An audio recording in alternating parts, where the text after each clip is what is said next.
Welcome everyone again. Thank you for dialing in from all around Africa and also out of Africa. We have people from the UK, we have people from the US also joining us. This is really fantastic, and this is a great topic. As they say on the airline, we want you to know what you've dialed in for. And so our topic today is understanding the structure and scale of social investment challenge in Africa. And a special spotlight is going to be placed on closing the gender equality financing gap, SDG 5.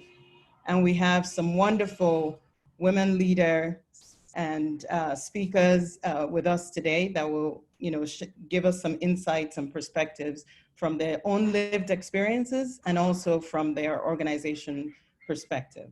So my name is Oluwatoyin Adegbite-Moore. I'm the Executive Director, West Africa for the African Venture Philanthropy Alliance. And before we go into our session today, just want to introduce you to our CEO, Dr. Frank Aswani, who's going to give us a brief introduction, and then we'll go straight into the webinar session. Thank you. Frank? Thank you, Toyin, and thank you everyone for making time to join us. Really appreciate everyone's time. And once again, apologies for the slight technical difficulties we had, but we hope that everyone can now clearly hear us.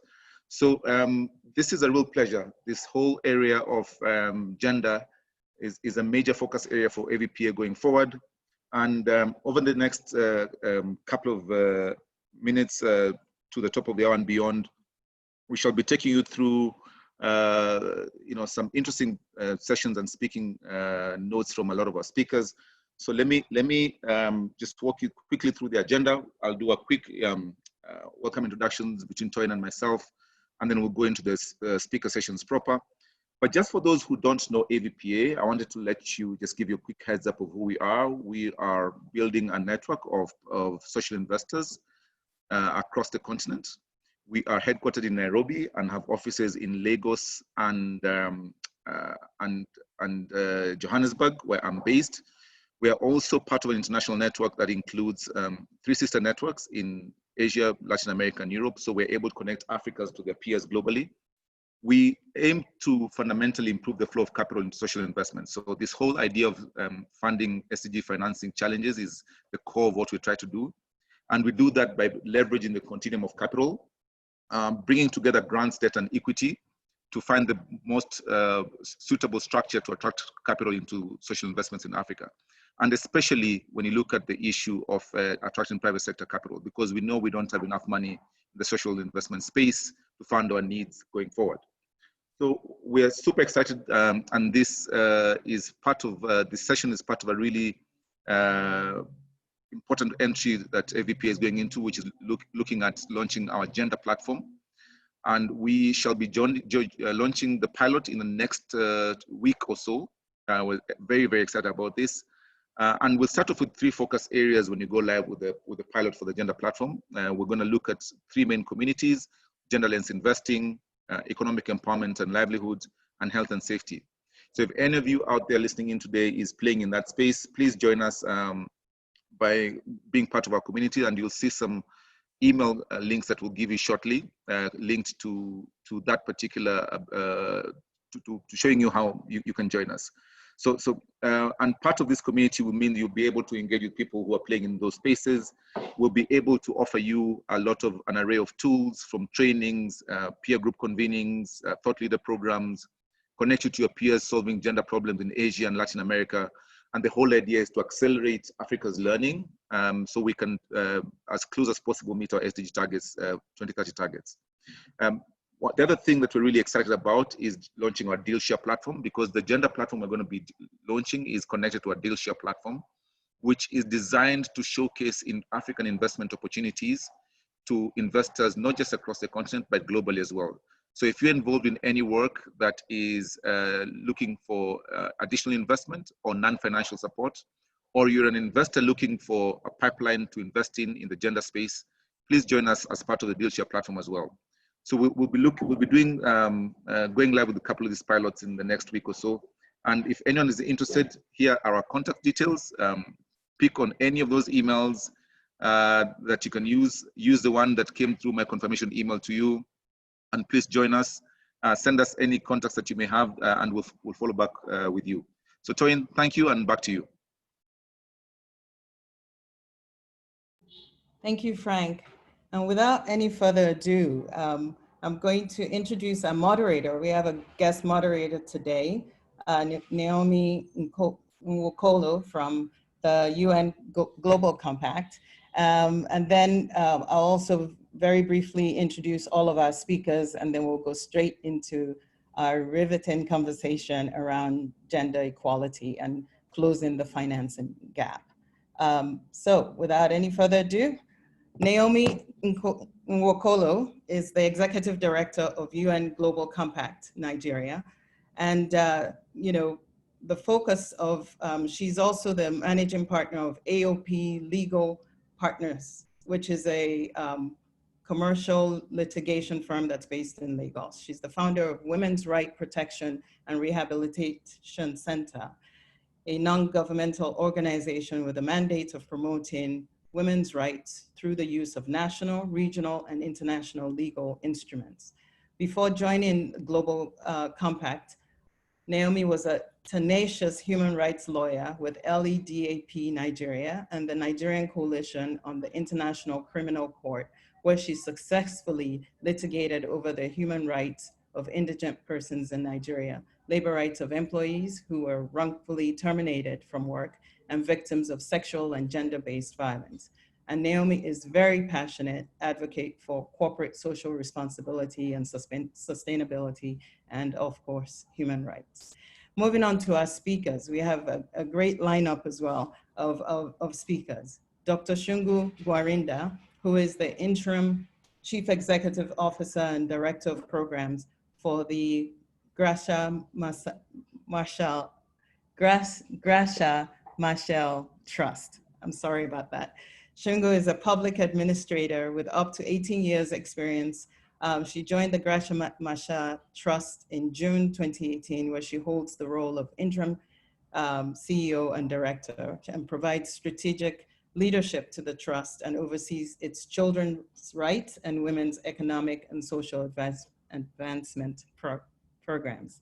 She started off her professional career as a teacher in her home country, Zimbabwe, and later led civil service capacity building program in South Africa and Southern Sudan, before spending 9 years championing the institutionalization of non-clinical maternal and child health support programs in East and Southern Africa. Shungu has a passion for social policy and the convergence between the role of state and non-state actors in driving development in Africa.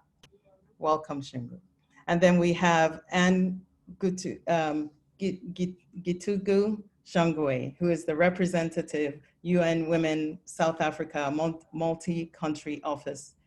She's responsible for women's empowerment and gender equality in Botswana, Lesotho, Swaziland, and Namibia, as well as South Africa, where the office is based. Anne brings to her role 20 years of experience as a senior international development professional, including with the United Nations Development Program across Africa and managing US scholarships for African graduate scholars.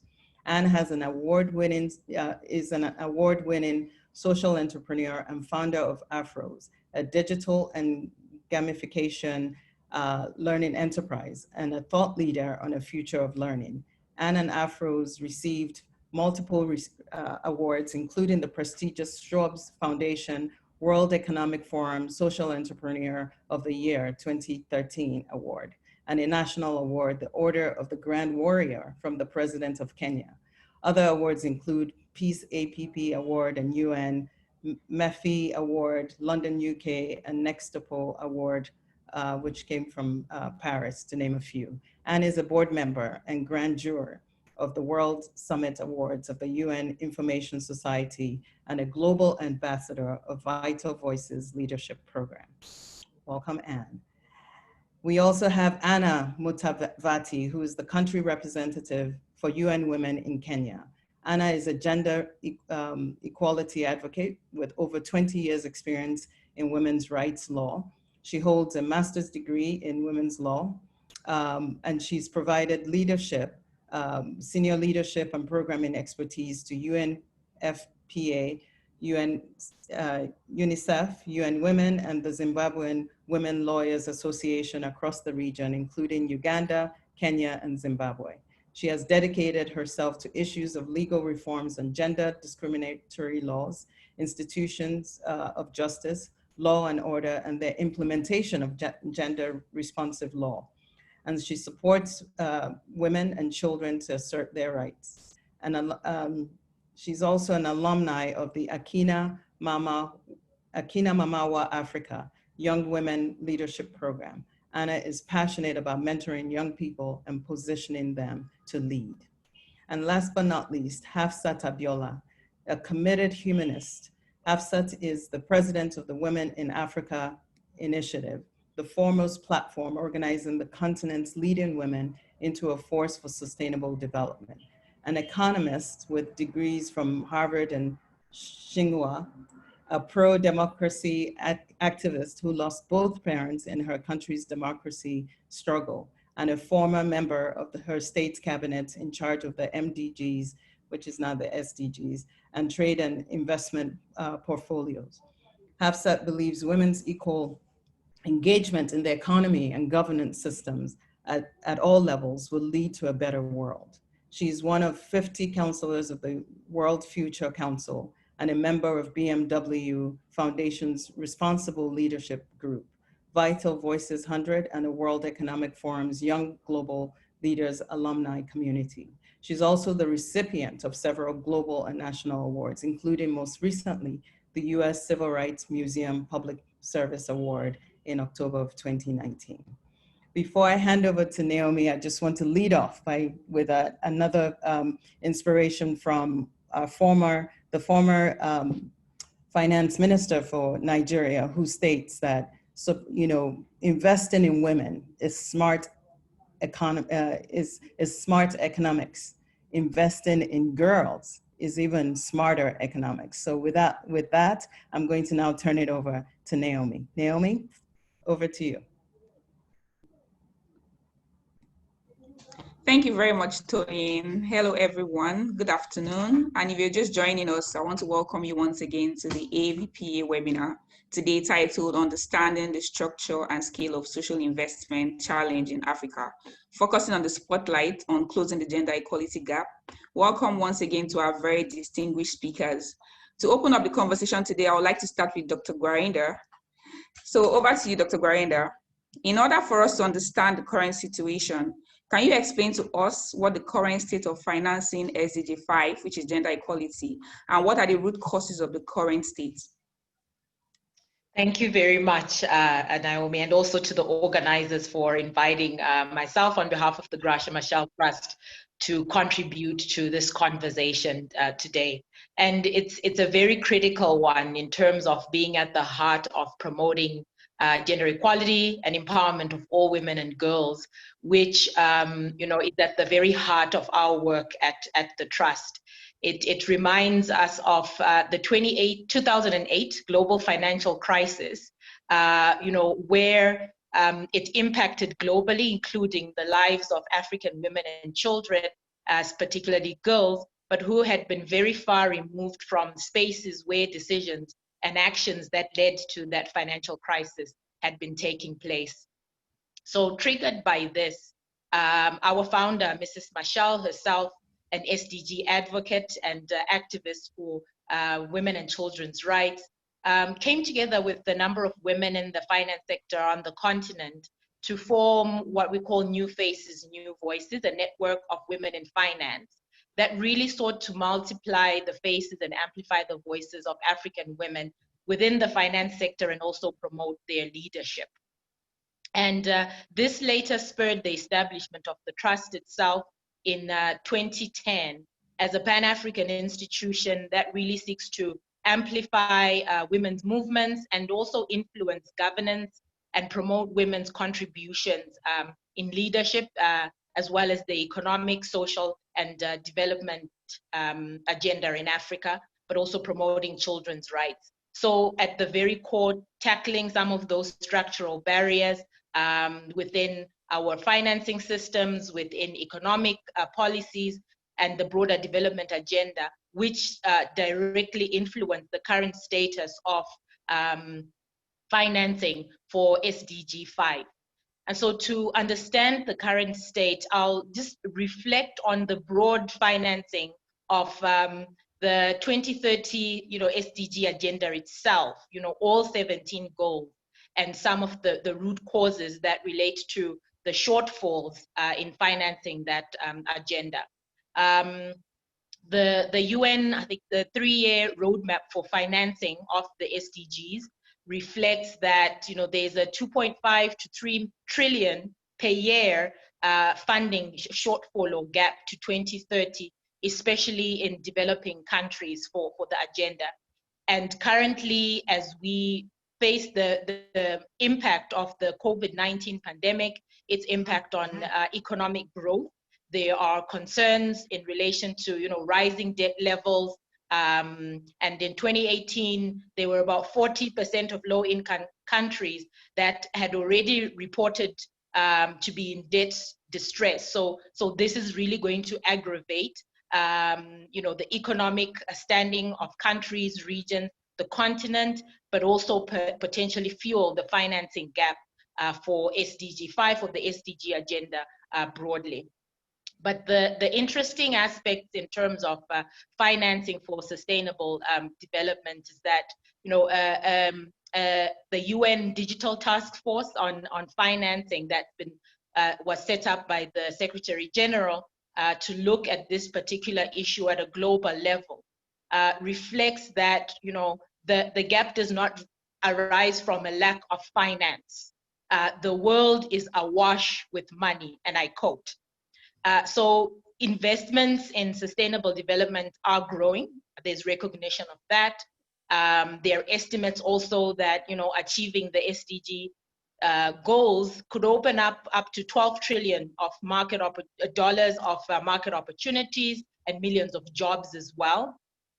There is increasing incorporation of the SDGs as a key pillar within public budgets, development cooperation, but the critical gap is really around the levels and the pace that has been recognized as very slow in terms of it being able to catalyze and accelerate the levels and depth of progress towards achieving the SDGs broadly and SDG 5 specifically.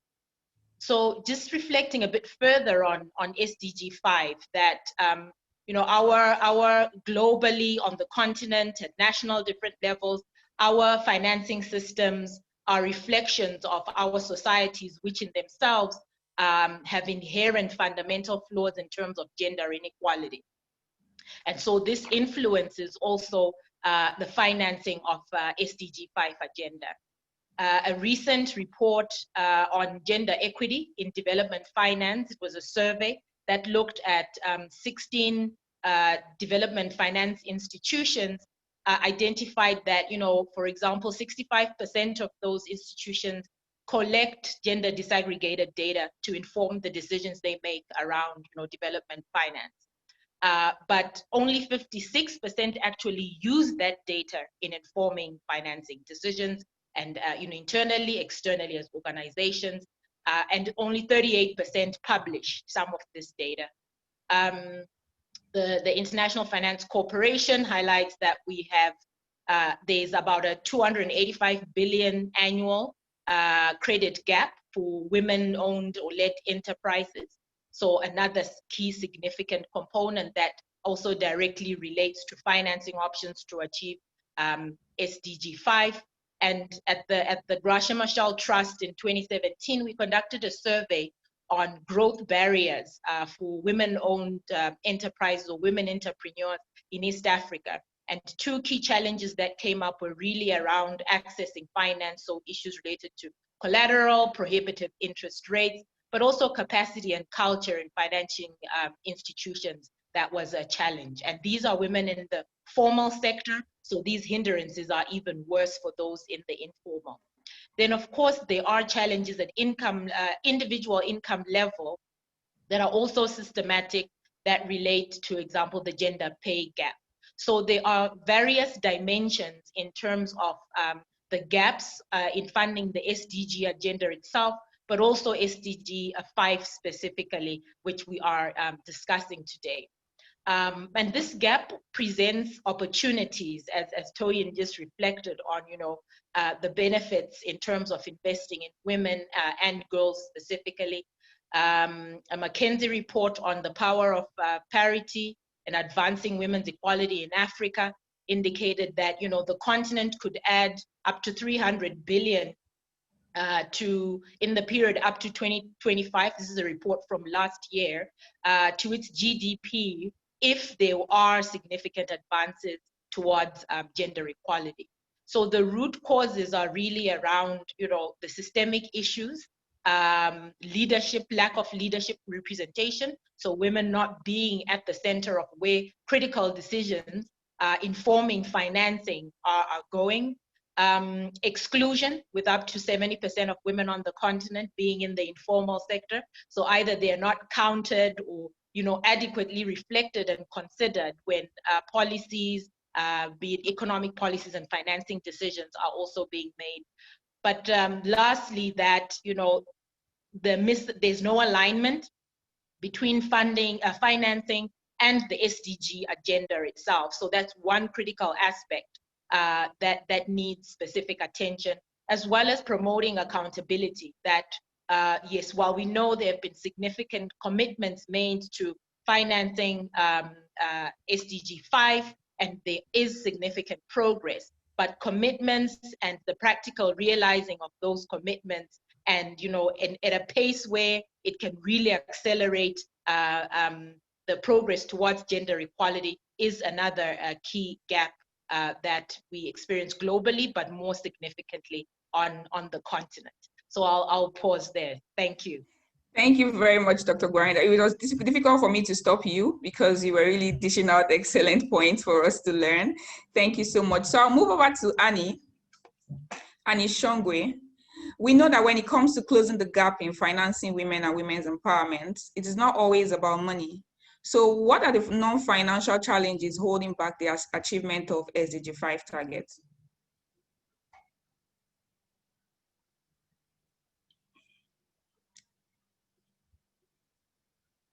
Hello, Annie. Okay. Hi, I don't know if you can hear me. Yes, I can hear you. All right then. All right. So thank you so much, and thank you to Frank and Toyin for this invitation, and to the other panelists, and thank you, Shungu, for actually laying out all the comments and detail above. I think the biggest issue around this issue of ensuring that, what are the non-financial barriers? This is 25 years this year since our Beijing Plus 25, Beijing Platform for Action, the blueprint for gender equality. And as Shungu was quoting that Power of Parity report and the World Economic Forum report, both of them allude to about 140 plus years for us to achieve gender equality in Africa at the pace at which we're moving. An interesting detail as we work through these various reports from across African countries to look at why we're not achieving gender equality, one of the biggest issues that emerged was actually norms and stereotypes. So we've got the policies on the table, we've talked about what needs to happen with financing, but because there isn't systemic belief by those who run institutions and those who have the financing access, both in government and the private sector, to do right by gender equality, we then lag. And so despite the efforts, gender responsive budgeting is an area that we have been working on for decades. We are still close to 90% behind where we should be in terms of governments investing in gender equality, across all sectors. So we know what to do, we know how to do this, but we're not actually pulling it off. Now, Uganda has a very interesting model of gender responsive budgeting, where accountability is a very strong part of that. And Anna, who will be following me shortly, was instrumental in shaping this, and she could talk more about this.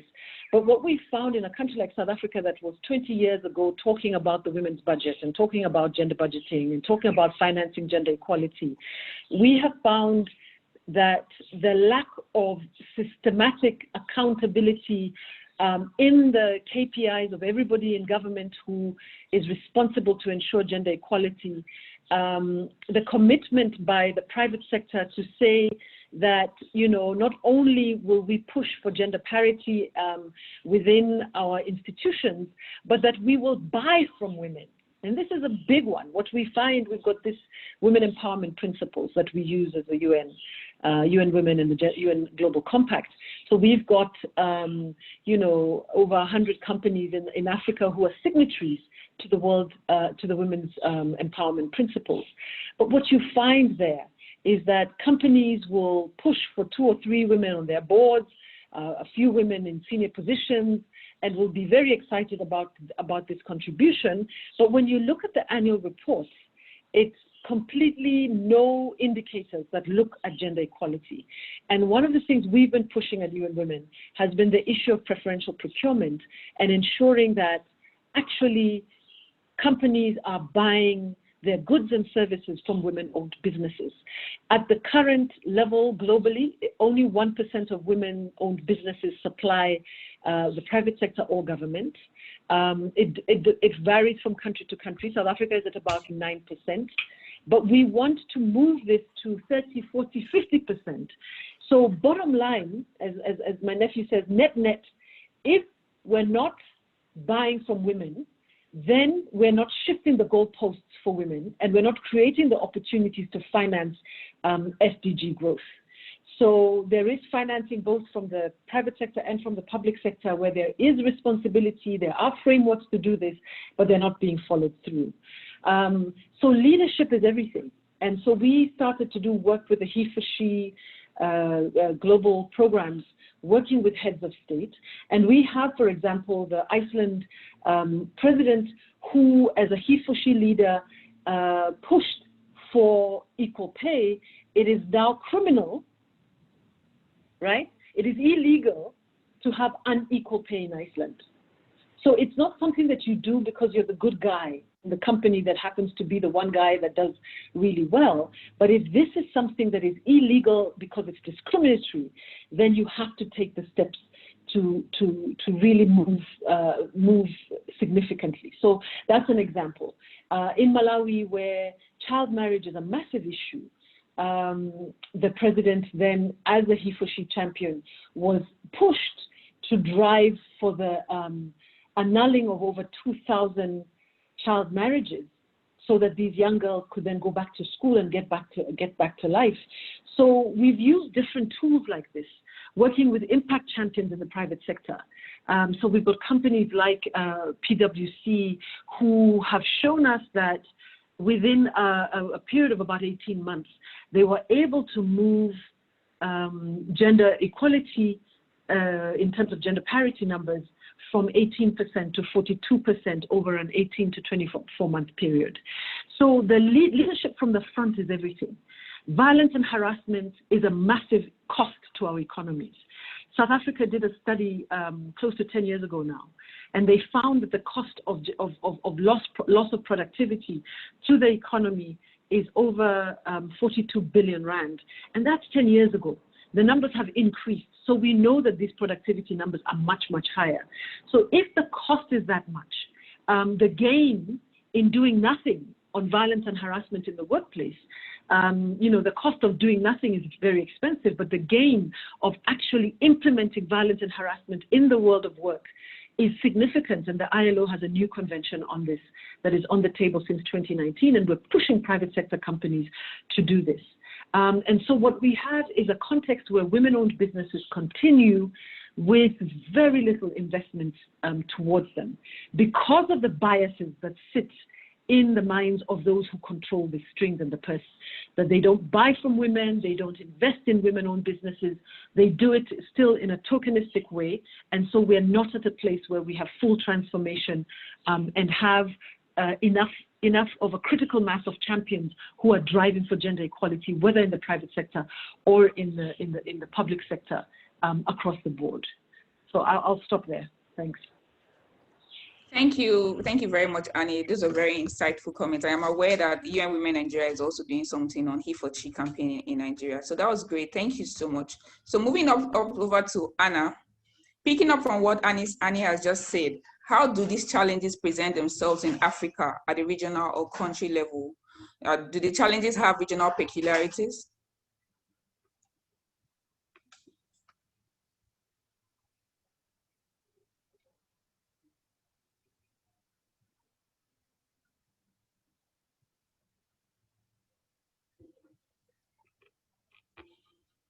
I think you're on mute, Anna. Anna, you're on mute.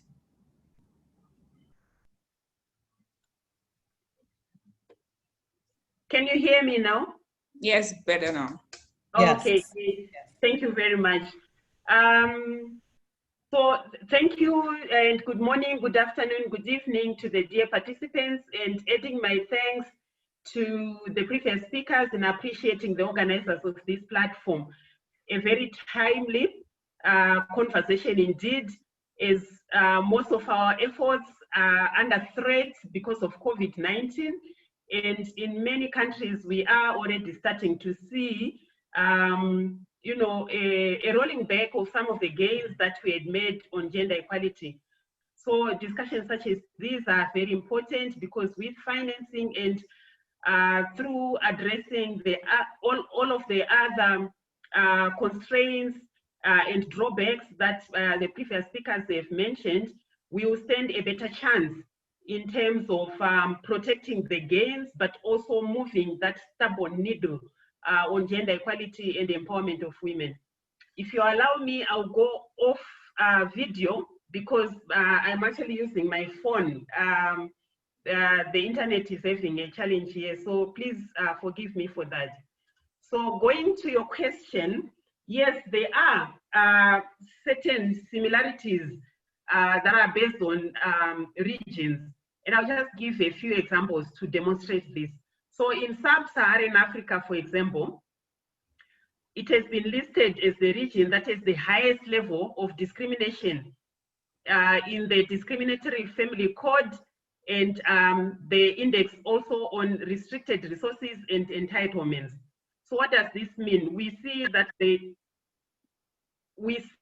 there is much discrimination against women and much erosion of the rights of women in the region, in the sub-Saharan region, chiefly because of the reasons that colleagues already gave: social norms and attitudes, and the lack of political will, and just the lack of accountability already mentioned by the previous speakers. But I'll also add another dimension that's peculiar to the sub-Saharan Africa, and this is the dual or tripartite legal systems that govern the rights of women in the region. So you find that there is the civil law or common law, there is also customary law, which has its own set of rules and regulations regarding women's rights and gender equality. There is also the added religious laws. So you find under the burden of all of these multiple legal systems, women's rights become so difficult to navigate. And examples, you can see very clear examples in areas to do with marriage and divorce, in areas to do with dissolution of marriage, in areas to do with inheritance, violence against women, rights of women on custody and guardianship of children, rights of women regarding maternity right protection, for example, sexual reproductive health and rights. So when you look at these layers of laws that apply to the rights of women in sub-Saharan Africa, you find very clear evidence of discrimination against women in all of these personal and family matters. But there is also another dimension that makes the region peculiar in terms of protections of women's rights and gender equality. And this is to do with even where the laws have been enacted, there is very weak implementation of these laws, as we also have already heard. And there is simply no accountability. So if the laws are not enforced, you know, there is like nowhere else that you would take that case to. Or if there is, the cases just die a natural death. We have, for example, countries which have very clear provisions in terms of gender quotas in the region, in terms of political representation. But then these quotas are not even adhered to. So that is a clear lack of enforcement and also lack of accountability for what is provided in your own constitution. Let me also just hasten to say that we do have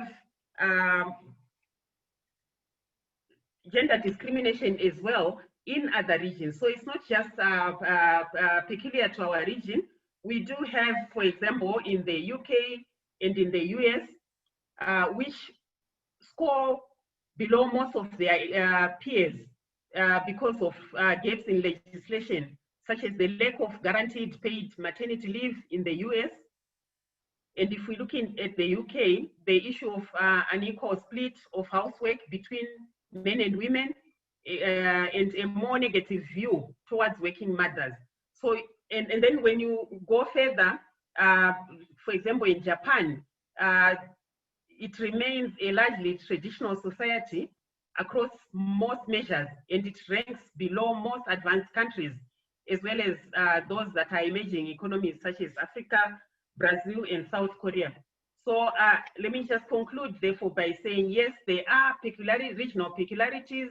In our case, is sub-Saharan Africa being this burden of tripartite legal laws or the legal systems that apply on gender equality and women's rights. The role of customary law, the role of civil law, the role of religious laws, and the clear lack of accountability for non-implementation of the laws. And further afield, they also have issues that they grapple with. So it's not just in our region, but there are those things that are common, quite common in our own region that I've just mentioned. Thank you, and offer back to you. Thank you very much, Anna. And you're very correct to say that it's not just peculiar to our region, because they just concluded 20th anniversary summit of the UN Global Compact. The Secretary General, His Excellency Antonio Guterres, stated that no country is on track to achieve the global goals, especially when it comes to Goal 5 and climate change. So it's something that is peculiar to all parts of the world, not just Africa. And thank you also for your great insights. So I'll move over to you, Hafsat. What needs to change from a financial perspective in order, sorry, before I get to you, Hafsa, I just want to let our audience know that you can actually paste your questions on the box. Our speakers will be there to respond to you shortly. So over to you. Hello, Hafsat.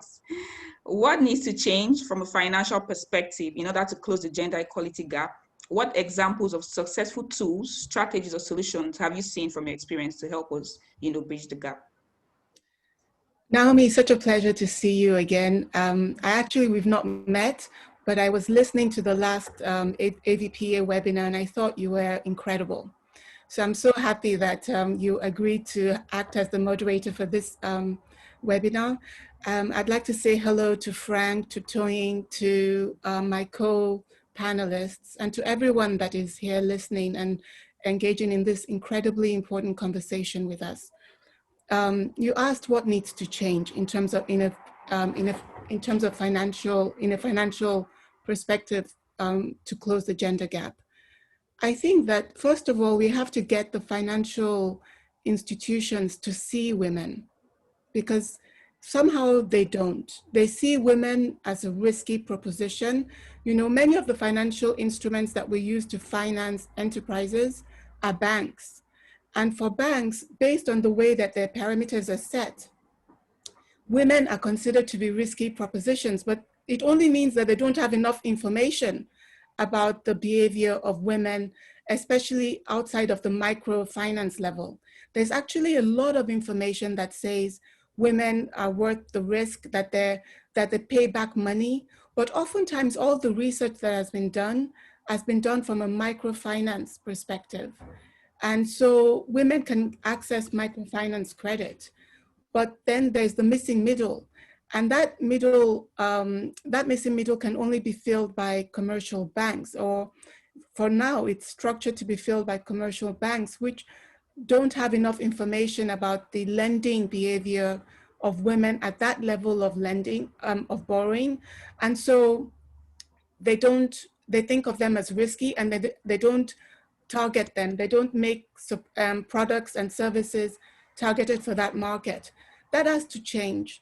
And the good news is that actually some important African institutions have been tackling this issue. I think the lead in this is the African Development Bank, which in March was able to secure 300 million euro from the G7 for what they call the affirmative finance action for women in Africa. And their whole plan with this 300 million euro for women entrepreneurs on the continent is to use that to demonstrate what we all know, which is that women entrepreneurs are worth taking the risk, taking a bet on. And so they're going to use this to document and to prove the point so that they can unlock $4 to $2 billion, because that's the financing gap for women entrepreneurs on the continent. It's $42 billion, of which $8 billion is for the microcredit sector, and the rest of it is for what we call the mesofinance sector, the missing middle. And so it's really quite inspiring and quite exciting. Actually, I keep following up with the team working on this at the Africa Development Bank to find out when they're going to launch this service and product, because they're going to launch it across the continent, working with financial institutions on the continent. So it's great that they're working with the financial institutions on the continent. They're going to train them to be able to work with women entrepreneurs, to be able to guide them through the process, because women entrepreneurs, you have to mentor them, you have to partner with them. They're not just looking for loans, they're looking for partners for their business, and they're often quite risk averse. So they have to know that the bank is their partner. So the bank has to be prepared. They have to have tailor-made solutions and products and services for women entrepreneurs. And AFDB is planning to put all of that together, put all of that in place for women entrepreneurs. But I think also that beyond the banks, we need to start looking at non-financial instruments to get money to women entrepreneurs. This is key. We look at the case of Kenya, which has done such an incredible job using mobile money, digital financial instruments to get money to women entrepreneurs at the bottom of the pyramid, using M-Pesa and other similar tools. And the question is, why are those kinds of solutions, why aren't they being replicated across the continent? With M-Pesa, within a few years, 186,000 women in Kenya moved from subsistence lifestyle to trading lifestyle. It made such a huge benefit to those women, and it helped to increase their income. It helped to diversify and expand whatever it was that they were doing. We need to replicate that. And the interesting thing is that in many countries, the banking institutions are resisting the introduction of similar applications for those women at the bottom of the pyramid.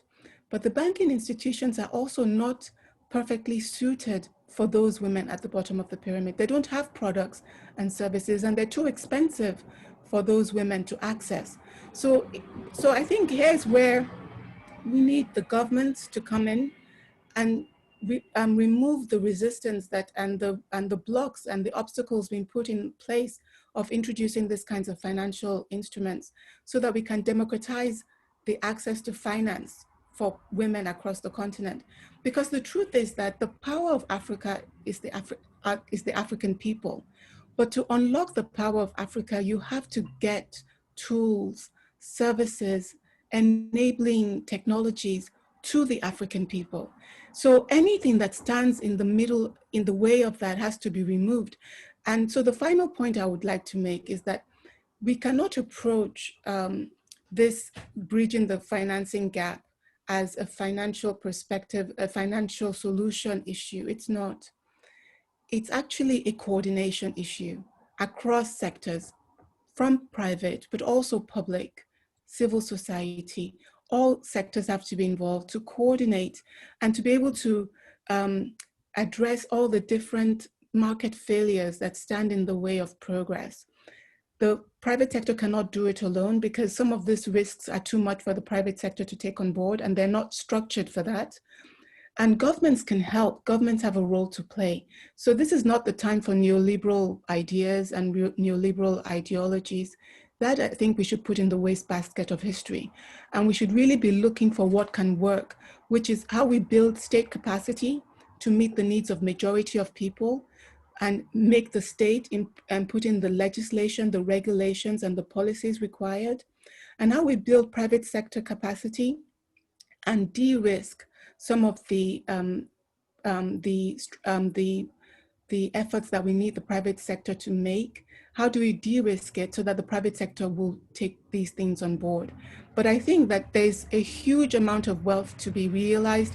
I know that the Shungu from the Grassa Michel Trust earlier explained that $300 billion stand to be gained in a minimum of 5 years, according to the McKinsey Global Institute. They say 10% of Africa could increase by 10% its GDP if we could close this gap. So we see that there's all this opportunity for the continent if we can tackle this issue. So the key is that the African governments, the African financial institutions need to start seeing women, and they need to start seeing women not as, oh, wouldn't it be nice if we helped them, but to see women as actually the key to transforming the African continent, the African economies, and the African communities. Thank you. Thank you so much, Hafsat. Thank you. I truly appreciate your comments. And personally, I used to say that Goal 17, Partnership for the Goals, is an enabler of all the 17 SDGs, because all parts of society need to come together to tackle the SDGs and also bridge the gender equality gap. Thank you for your examples. They're really very brilliant and interesting. So I'll move back to Dr. Gwarinda. I'd like to ask that there has been an increasing amount of discussion around gender lens investing. How would you define gender lens investing? And what is it, and why is it important for sustainable development in Africa? Thank you, Naomi.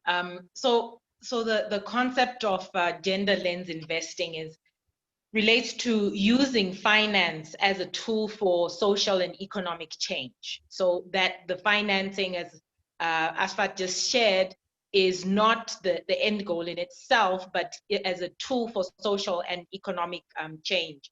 And so it's about a deliberate approach to making a contribution to processes that make the issue of gender more visible, more deliberate, more intentional, and less of a niche, perhaps secondary development goal or objective in terms of using finance.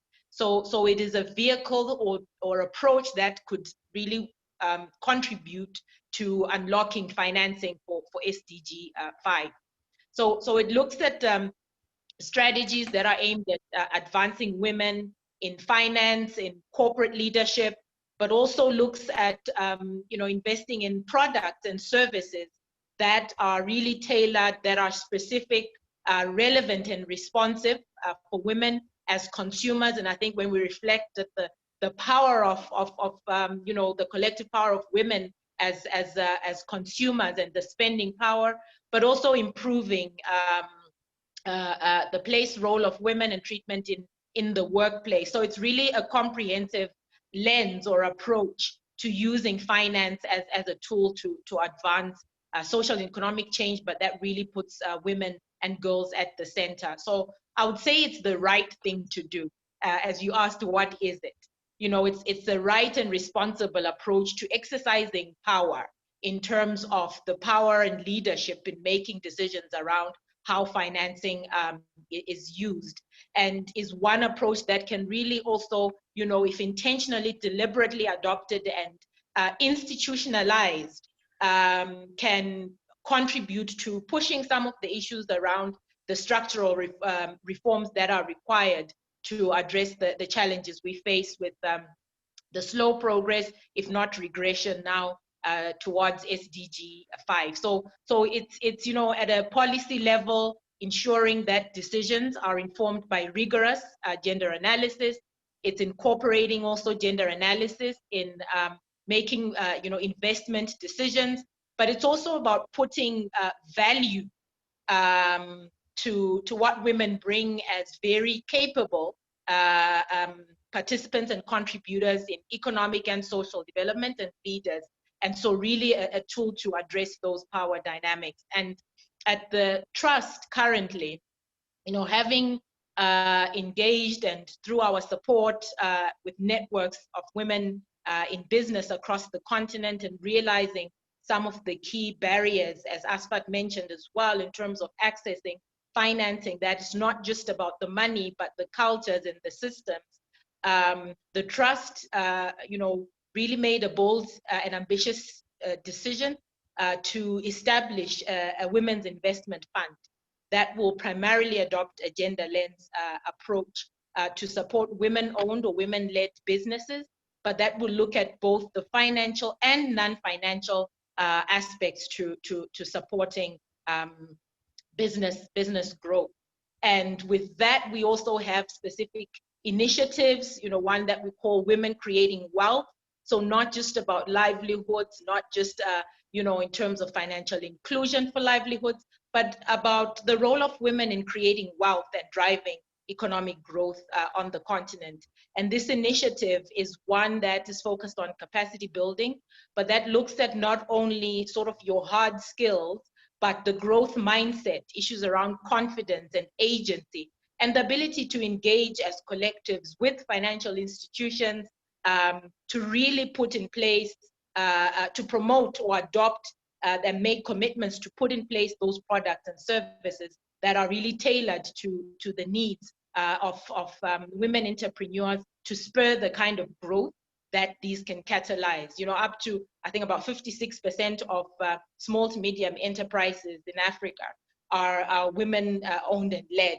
And that's the vehicle that not only when we look at national level, but, you know, we talk about the SDGs as a continent, we also have our Agenda 2063.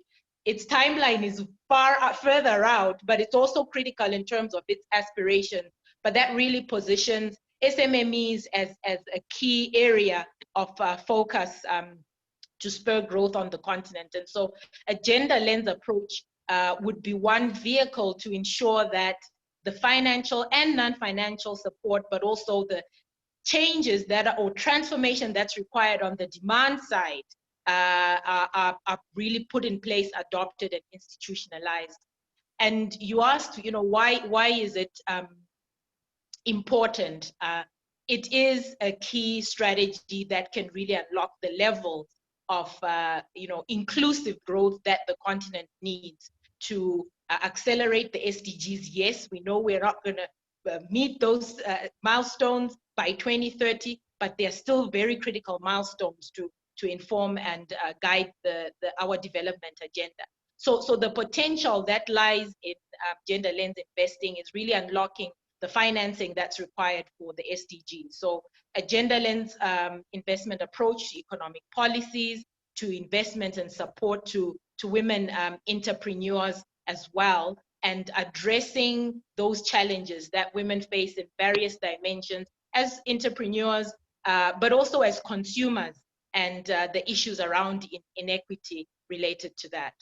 Thank you. Thank you. Thank you so much. I'm sure our viewers are taking notes. Thanks.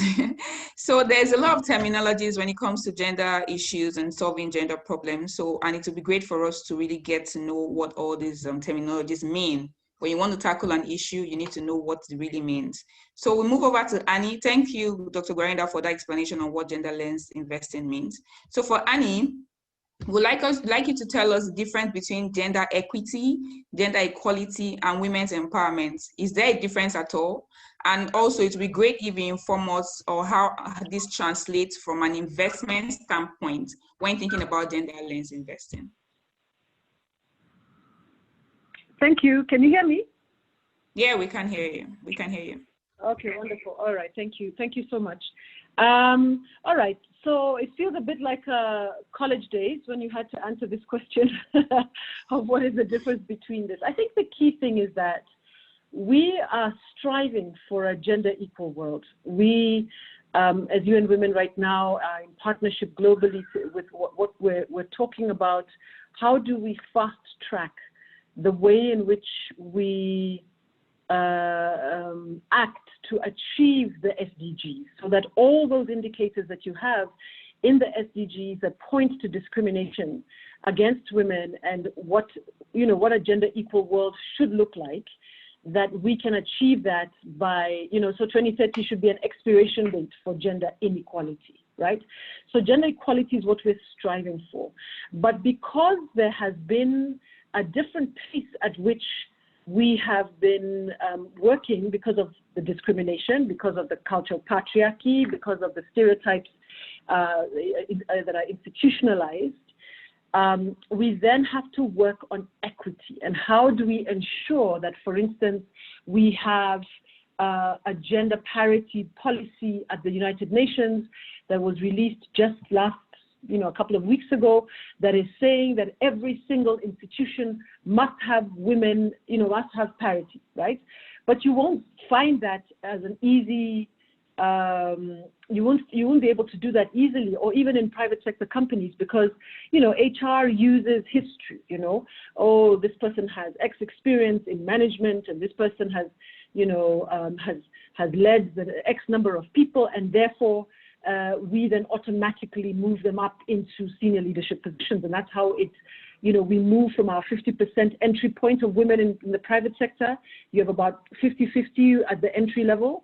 And then by the time you reach the C-suite, we're at about 11%.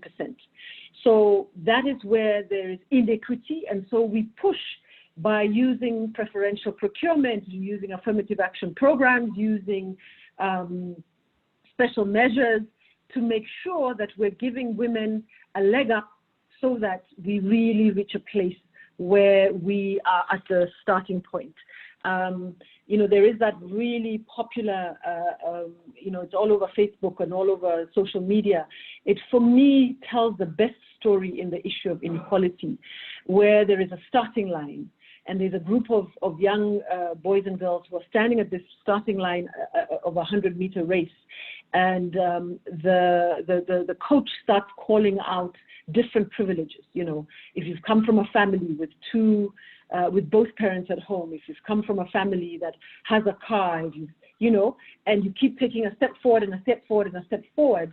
And when you look back at that picture, you find that men in general, from a race perspective, and there's all kinds of intersections on this, right? So fully able-bodied persons are much more advantaged than those who are living with disabilities. So if you have a woman who is LGBTQI+, and is therefore considered, marginalized, and she is living with a disability, and she's disabled, and she perhaps is living with HIV, and she perhaps is from a poor household and is unemployed, there's all kinds of intersectional inequalities that are sitting on her shoulders that prevent her ability to take on opportunities that are put on the table for equal access. So you cannot assume that women in all their diversity have equal access to opportunities as men. And that's what the gender equity agenda is all about. And then in terms of women's empowerment, I talked about this issue of preferential procurement. So we want 40% of women to have access to opportunities in business, right? So we push for the policy side, we push to make sure the supply chain officers, know how to reach out to women, but then women have to then be ready to take on the opportunities. So we find then that women don't have the experience in tendering, right? So they haven't had the history. They don't hang out at the golf courses that cut the deals on the tenders. So they then have to have actual training and empowerment, quote unquote, to be able to have them access the opportunities. So as part of this agenda for us to get to gender equality, we have all this work to do. We need to work first on those who run and own the institutions. And speaking about gender lens investing, you know, we talk about crushing through the glass ceiling. But in actual terms, what we're saying is we want those mostly men who run large institutions and banks, as Hasfat was sharing, to stand on top of the roof and throw boulders through the roof so that they're opening the way, rather than having women scramble to the top to try to get through. So in gender lens investing, you know, there are different instruments that are being used. And I share the issue of gender responsive budgeting.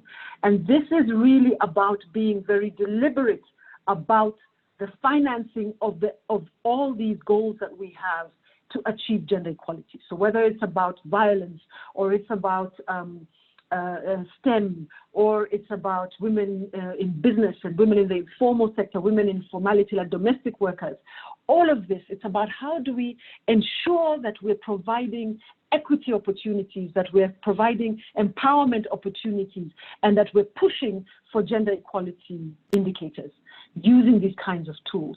From a gender lens investing perspective, over and above the gender responsive budgeting within the government, we also have started and initiated at UN Women an impact investment gender lens investing program. And we are actually partnering with the Impact Investment Exchange to really work with financial instruments that can leverage public funding to unlock private capital for women. So that's work that we're underway. In fact, when I leave this meeting at 3 o'clock, we're having very serious discussions about the gender bond, about introducing a gender bond in South Africa. And this is just one example. Morocco is also having discussions about this. I think there's interest for Kenya as well. And so, you know, really starting to look at how do we push for some of these instruments. Earlier this year, we began an initiative with the global law firm White & Case to push for a women's SDG bond, which is really created to include these innovative financing structures for sovereign bond issuance. And the idea is for it to fund child marriage and ending FGM. So we are looking at ways to do this, but ultimately what we want to do is to strengthen the ecosystem of gender-sensitive investments. So this is a piece of work that we are pushing, and right now, given the context of COVID-19, we've been pushing to make sure that recovery funds and unemployment benefits and so on are directed towards women. And so we are looking at how do we ensure that there's proper capital mobilization and investment oriented towards gender equality. So, you know, I know it's a mouthful, but it's really to say that if we want to see an expiration to gender equality by 2030, we have to work at all these fronts, pushing for equity, pushing for women's empowerment, and then pushing men and institutions that are run by men to start being the champions themselves to push for gender equality. Thank you. Thank you, Annie. Thank you so much. That was a whole lot of information. Thank you. Truly appreciate that. So over to you, Anna. Aside from the investment community, who do you see as the key players in addressing the financing challenges for SDG 5? We'd like you to tell us how have these key players supported in addressing SDG 5, particularly in Kenya?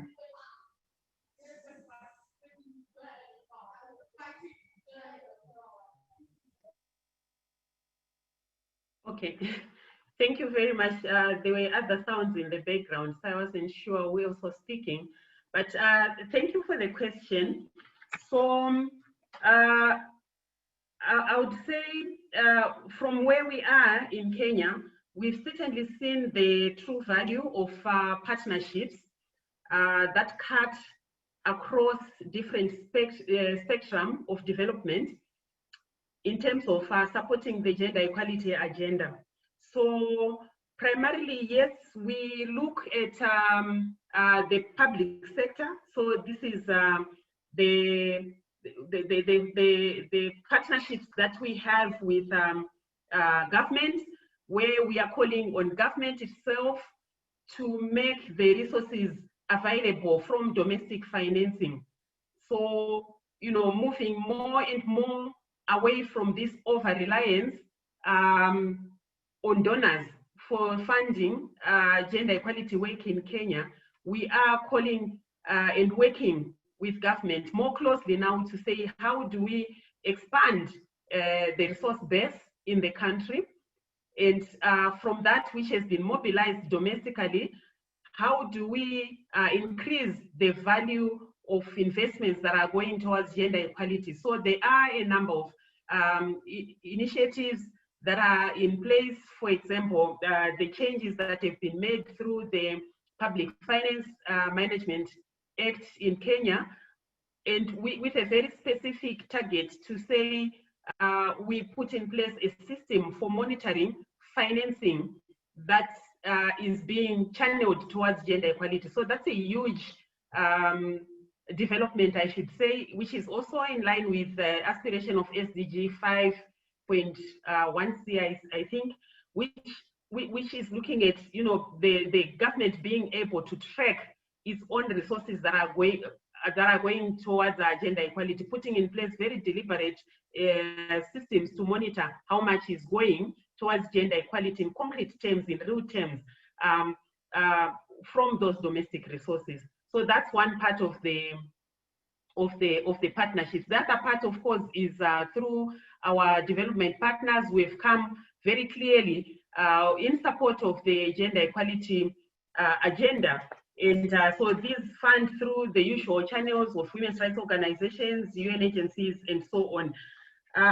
However, this over-reliance on donor funding is kind of left the gender agenda very, very vulnerable, because when that funding goes down, as it is currently doing right now in Kenya, and I think in many other countries as well, it leaves our achievements, it leaves the entire agenda on very shaky ground. So it is a very much appreciated form of support from development partners through ODA, but it is quite risky to put the entire SDG 5 and related SDG targets on gender equality just based on donor financing as it is currently. The other level of partnerships that we have seen that is working and or that is showing promise is with private sector. So we have mobilized private sector by, you know, providing them with the data, with the evidence that they need to make investments in the area of gender equality. So we've seen private sector coming in very clearly, most recently through the COVID-19 response to gender issues that we had noted with so much evidence. So making investments in the area of GBV, for example, in the area of keeping women's enterprises afloat so that they would not collapse because of the challenges that they experienced arising from the COVID-19 restrictions and curfews. So we've seen private sector, when they have the information, when they have the data, and when they know what they are actually contributing to, they've come forward and they've supported in the areas that are of interest to them: education, health, gender-based violence, supporting women-owned enterprises, and so on. But also, equally importantly, we have seen private sector also coming on board through what my colleague Anne already mentioned, the initiative of the Women Empowerment Principles, where private sector sign up to become members of the WEPS, or Women Empowerment Principles community, with very clear commitments that they are making to look internally at themselves and say, how do we address the gender equality gaps within our own systems, within our own policies, within our own products that we are offering to the public. So we've seen, for example, private sector companies that have started making changes around sexual harassment within their workplaces, so that they make the workplace more secure and more conducive for women to thrive. We've seen private sector companies that have also, as part of that WEPS initiative, gone ahead to put in place very concrete policies to do with maternity rights protection. We've seen them making more deliberate efforts at appointing more women to their boards and to decision-making positions within their companies. We've also seen others being more aggressive in terms of buying from women, which others have already pointed out as gender-responsive procurement. So this is another way that private sector is coming onto the scene, not only in terms of providing the resources towards priority areas in the different sectors, but themselves using themselves as a machine that's fit for purpose to be delivering gender equality outcomes out there. I would also mention that we have philanthropists. We've come on board also, you know, when they have the evidence, and here I'm underscoring evidence and the importance and centrality of data, we have seen them coming forward to pick a particular cause and run with it. And so we see a blended form of financing for gender equality coming together, public sector, private sector, philanthropists, and also using their own institutions to look internally at their own systems and say, how can we demonstrate what we are trying to give out to the world there? Let me just end by saying that I think for the longest time, we have made the entire issue of financing for gender equality a responsibility of women's rights organizations only. And this is not right. We've seen, I mean, from all the evidence that has been laid before us by the brilliant speakers, investing in gender equality benefits not only women, it benefits families, it benefits their communities, it benefits communities and societies as a whole, it benefits the world.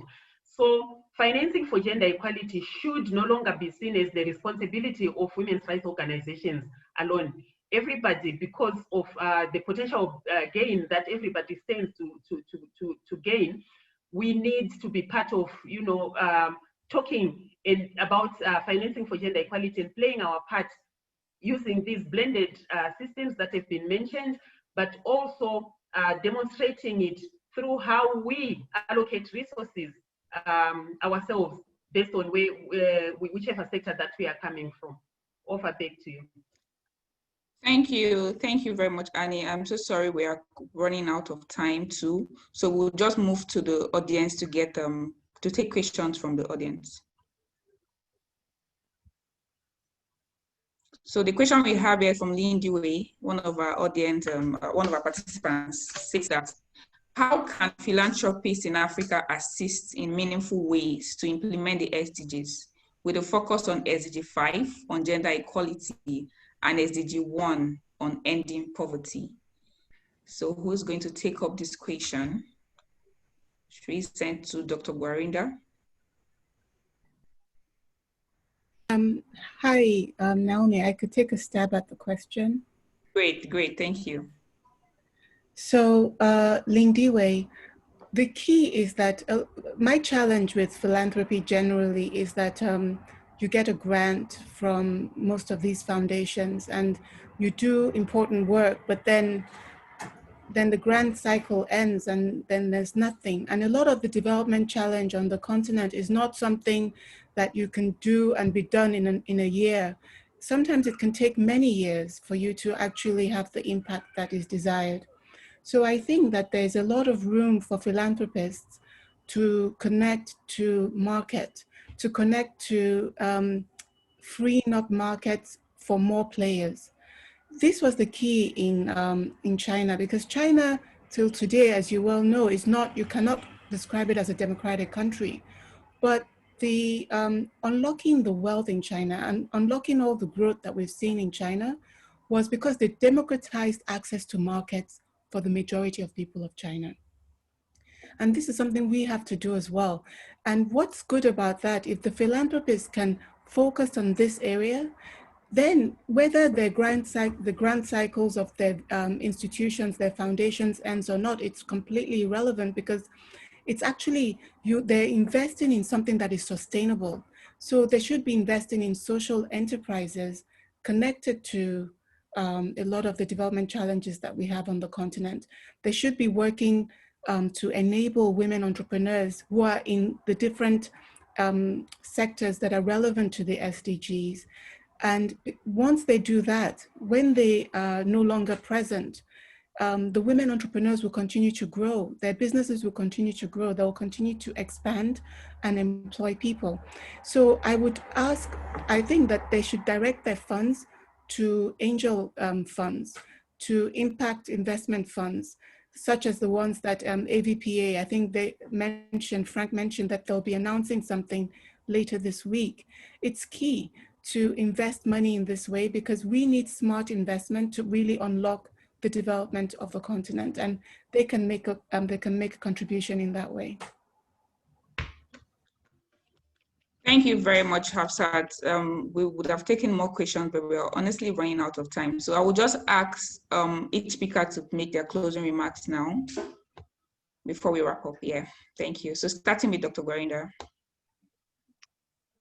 Thank you very much. So I think my closing remarks is around SDG 17, that SDG 5 is not exclusive in itself, but SDG 17 in terms of innovative partnerships, catalytic partnerships, is one that also needs to really be elevated and I think invested in to support the agenda of unlocking finance towards promoting gender equality. So, there was mention earlier around the risk that investors have related to investing in women entrepreneurs, and philanthropic funds can act as a catalyst to really disrupt this space, de-risk some of the financing vehicles, and provide that space to co-create, to catalyze, and to learn in terms of new mechanisms that are more innovative, that can move faster in terms of the pace of progress that is required.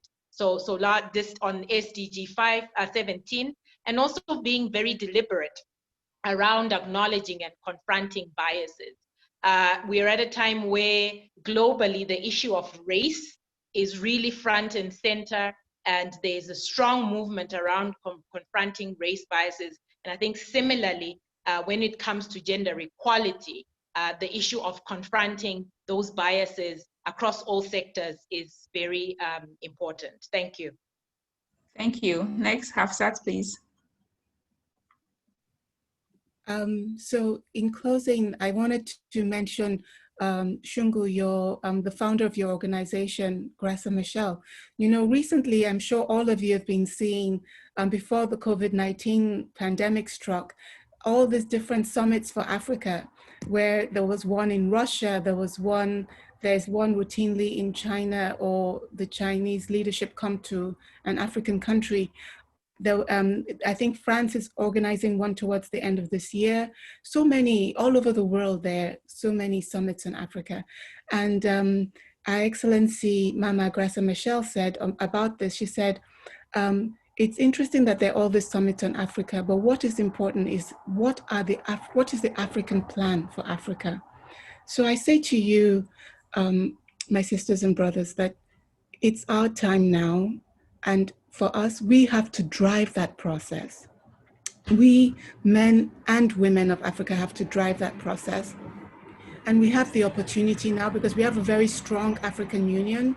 We have so many strong African institutions across the continent.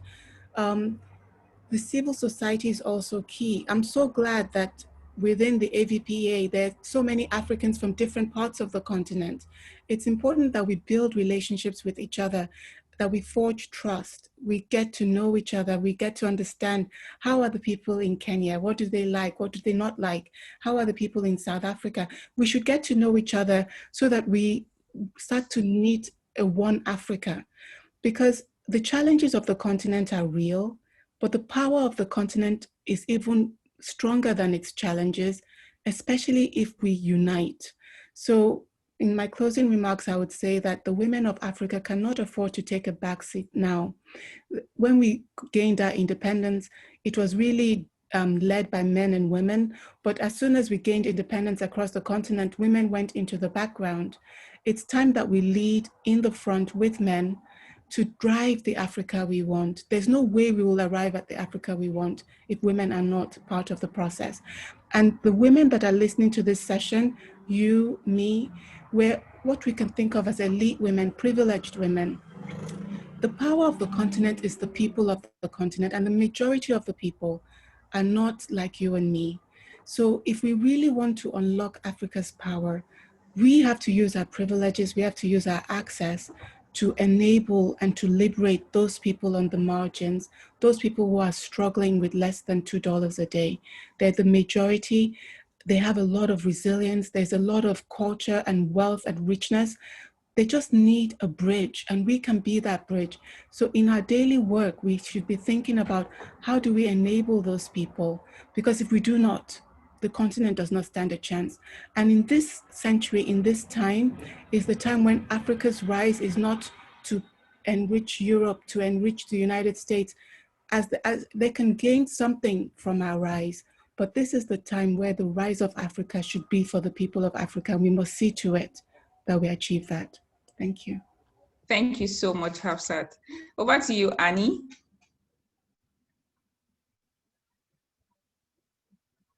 Can you hear me? Yes, we can hear you. All right, thank you so much.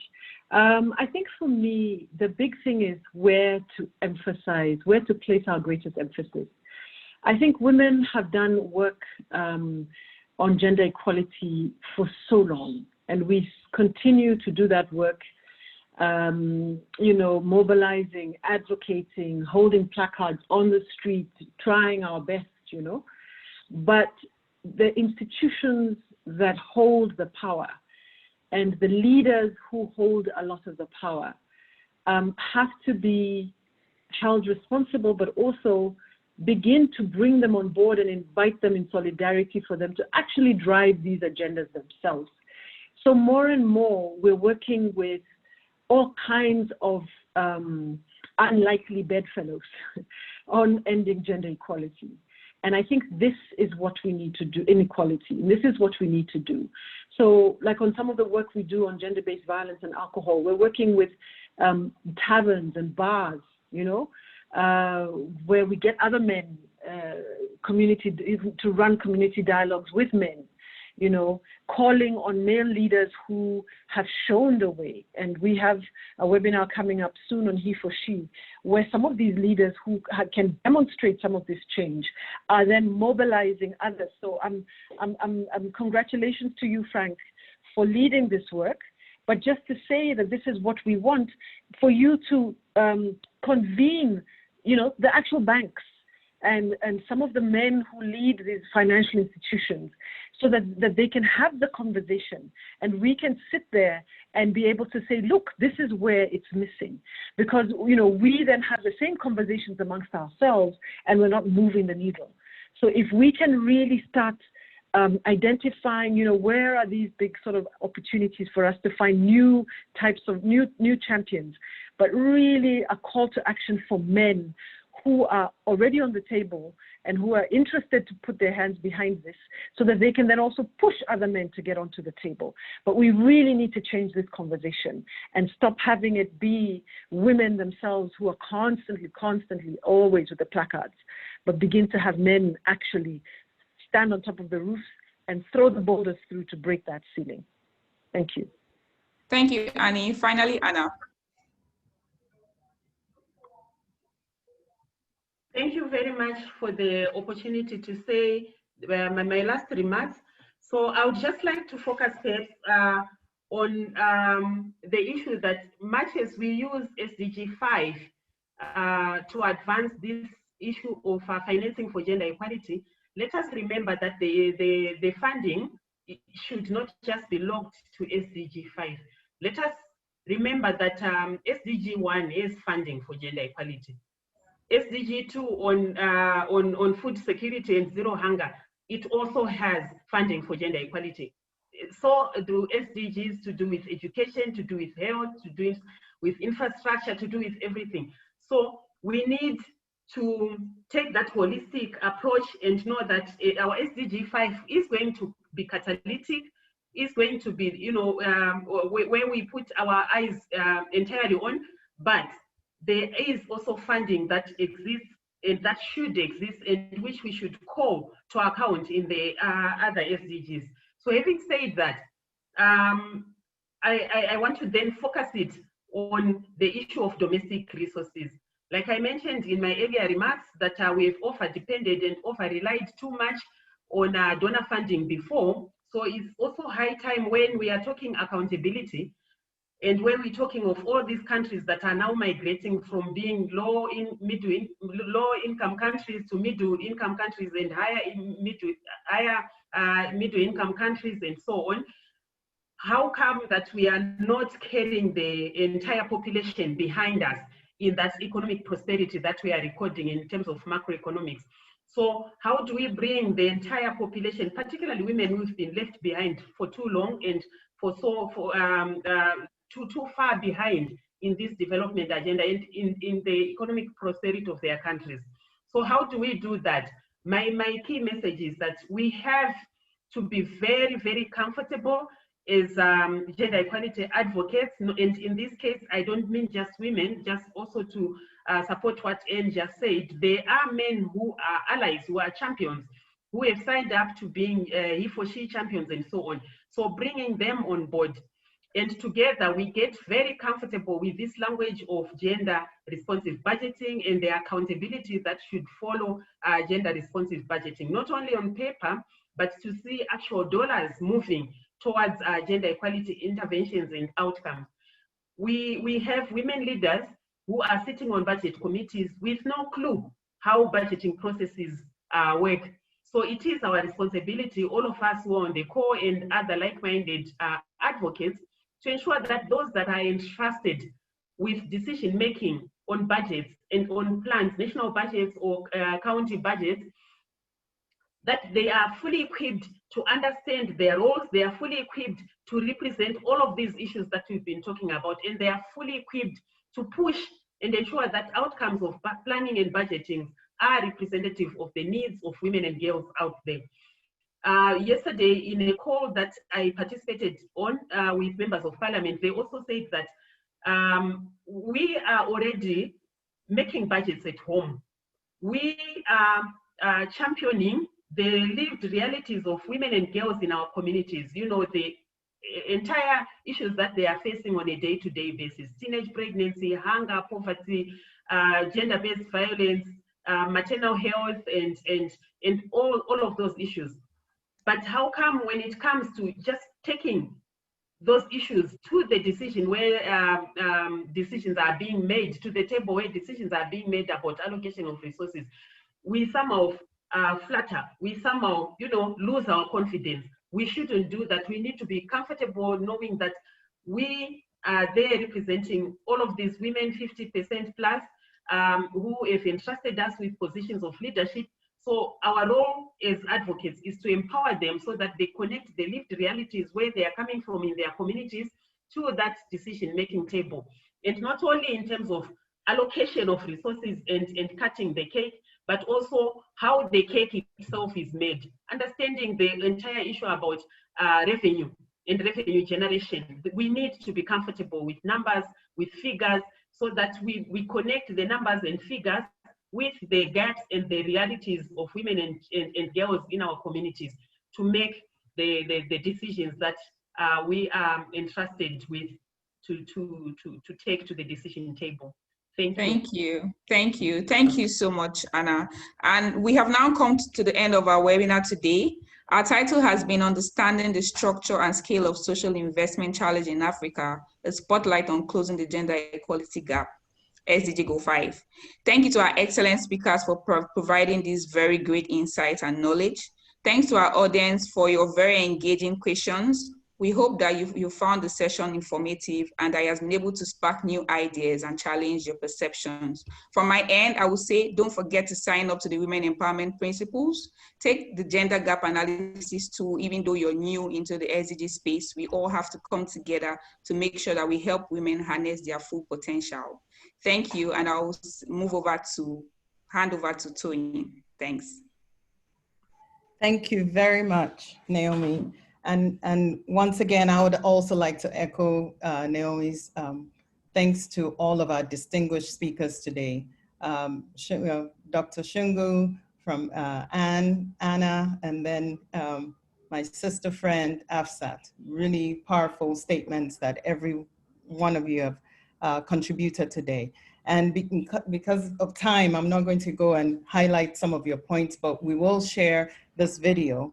And in closing, just wanted to also highlight some of our, one of our major funders who's really supportive of this platform and also of our work in the gender space. And as Frank said earlier, we are going to launch the gender platform very shortly. So please, stay tuned to that. Our support is coming from, if you can go back, Frank, to US ADF. Just wanted to again mention that the US ADF, US African Development Foundation, is a major supporter of our work, and their focus, they provide seed capital and local project management assistance, improving life and impacting livelihoods while addressing some of Africa's biggest challenges around food insecurity, insufficient energy access, and unemployment, particularly among women and youth. So very important. They're very supportive of what we're doing today. And we're going to have many more webinars that are going to be focused on gender lens investing, economic empowerment, and livelihoods, and also health in the healthcare space as well, related to gender. So let's keep that space open for further discussions.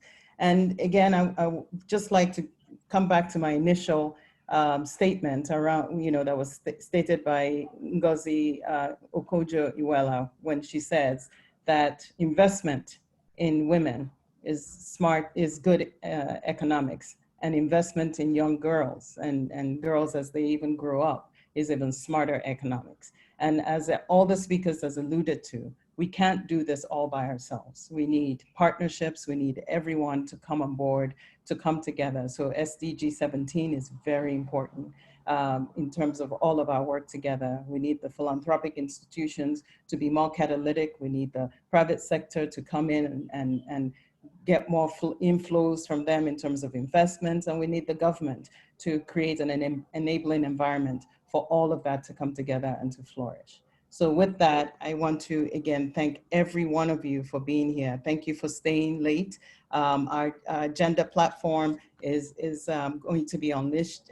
Is going to be coming out in the next couple weeks. And so we look forward to your participation as we continue to roll out some of these tools that will help. And in terms of the work that we will be doing. Our next webinar is going to be Thursday, October 15th. And again, we'll put all this work together. We'll address, gender issues. We'll address issues from the private sector and the philanthropic sector. So join us and put that date on your calendar. You'll be hearing from us soon. And as always, please stay safe and be healthy, and during this pandemic, because it's still ongoing. So thank you again for all of your time and support.